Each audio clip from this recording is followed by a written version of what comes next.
Hey guys, welcome back to the channel. For those of you that are new, my name is Matt and this is Tech Forum. For those that have been watching for a while, thanks for watching. Can't believe you've put up with me this long. So for today's video, I wanted to cover the fact that we have many EV choices out there these days, not only new, but also on the used market. And I wanted to share my thoughts on are there people that must buy a gas car, or do we have EVs that can fit pretty much everybody's life situation or circumstance?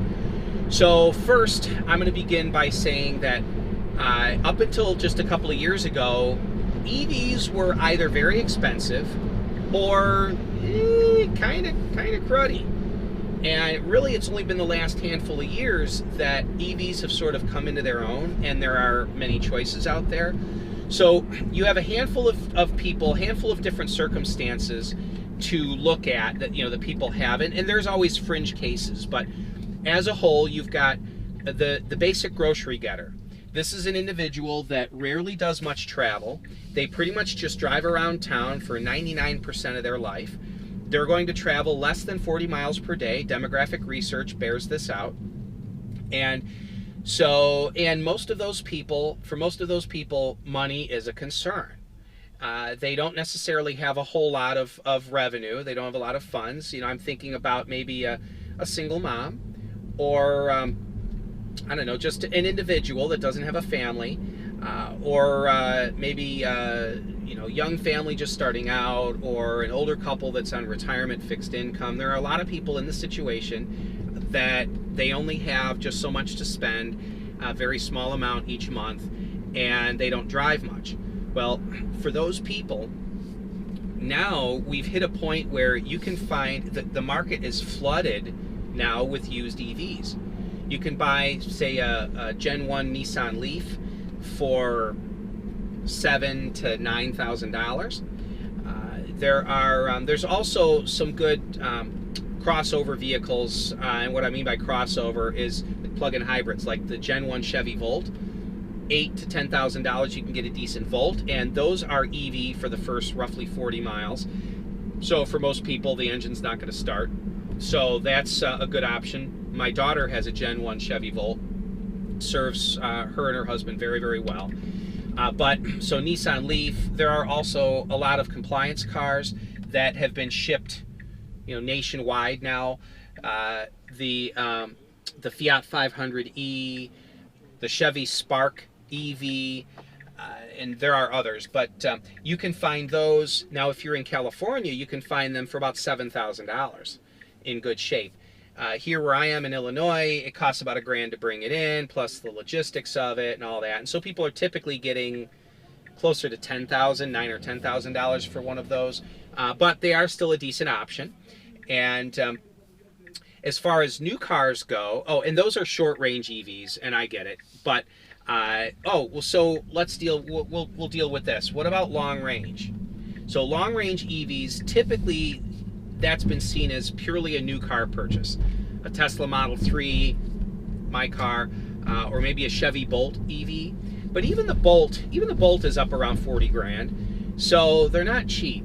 However, used Chevy Bolts are hitting the market for about $23,000. Really not bad. In fact, we actually considered getting one before we ordered our Mini Cooper SE. The main reason we didn't is it would have been 23 grand for the Chevy Bolt used, or about 23 grand for a brand new Mini Cooper when you figure in the tax credit. And I'm self-employed. My federal tax burden is probably going to be about $15,000. So yes, I will be able to take full advantage of the $7,500 tax credit. And we didn't need the long range. But if you need longer range and you can't afford 40 grand or so, high 30s for, say, a Bolt EV or a base model Model 3, then you could buy a used Chevy Bolt for about 23 grand. Used Model 3s are selling for pretty high, but you can get a used Bolt for 23, 24 grand in that range. I've even seen them for 20 if you're willing to deal with more miles. So there's that option. Now, so that is the person that's really not necessarily looking for a lot of range. They do mostly local driving. And if you buy a short range EV, the money you save in gas and whatnot, you could set aside so that when you're going to travel out of state, you could just rent a car for that. I actually know a few people that do that. I know people with gas cars that say that whenever they go on a long trip, they always rent a car for the trip. And there's various reasons as to why to do that. So it's not just short-range EV owners that will rent cars for road trips, but that's an option. So that way, the 99% of the time you don't need a road trip vehicle, you've got your car. The 1% of the time you're going to take a road trip, you just rent a car for that. So then you've got maybe the family. They might have a few dollars more to spend. They need a little bit more interior space or whatever, and they don't necessarily want just short range. Well, that Chevy Bolt that I pointed out before, used for 23 grand, suddenly that becomes more attractive because you can move a small family around in there. It'll seat 4 people real comfortably. It's a hatchback. It's got long range, so you don't have to worry about being tethered to home at all. A lot of tech. They're very safe. They're proven to be a relatively reliable car. So a Chevy Bolt would suit that family pretty well.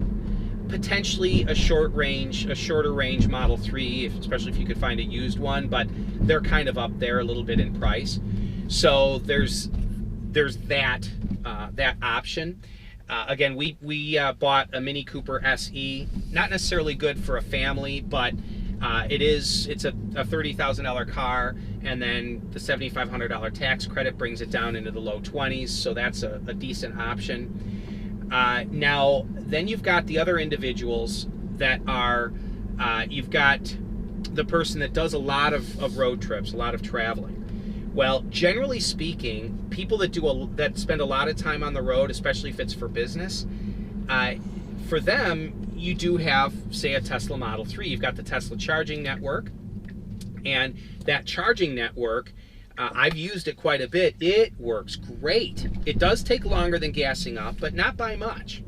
And it's so much cheaper to use the charging network. It's just wonderful. And generally speaking, people that are doing a lot of that long distance travel on a regular basis are business people that might have a little bit more money to spend, or they drive so many miles that the savings in mileage versus gas mileage versus charging expense offsets the purchase cost of the car. I found that to be the case with me. I drive in excess of 40,000 miles a year, and because of that, the gas mileage savings offsets the increased cost of the Model 3 versus a basic car like a Camry or an Accord or something like that.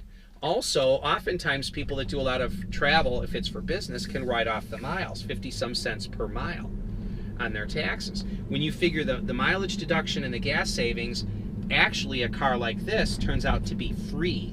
Yes, you heard me right. Gas savings and mileage deduction makes this car, for me, completely free. And I can do another video on the numbers for that if you'd like, and then the YouTube channel doing videos earns me money besides. So this car turns me a profit in the money it costs me to own versus the money it saves me. So there are other people in other circumstances as well that definitely will save money using an EV, or at least can find EVs to fit their needs. Those are just a few demographic groups that I wanted to point out. This came to mind recently when I've had a few people point out, well, an EV can't work for me because of this, or an EV can't work for me because of that, and I've been able to find a solution to every single circumstance that a person has brought up to me, with the exception of a person that says, well, I have 6 kids, I need a large van, 3-row seating or whatever. But even for that, if you can afford it, there's the Model X or a new Model Y with the 3rd row. But if you have a large family and you can't really afford it, I get that. But there are some ways to kind of get around that to a certain extent. But there are maybe some fringe cases that an EV won't suit. But for the vast majority of people now, I don't want to say there's no excuse, but there really isn't much excuse. I have run across a couple people that live in an apartment and say there's no way to charge a car, and there's no convenient public charging for them. And not that an EV can't work, but maybe it's so inconvenient they just don't want to go down that road, and I get it. But anyway, that's just my conclusion for today, is that if you think that there's no way an EV can suit your needs, at least do the research. At least do the research, because I'm willing to bet that for the vast majority of people, an EV can and would suit your needs if you're willing to just look at it objectively, take all the different parameters into account, and go ahead and take that step.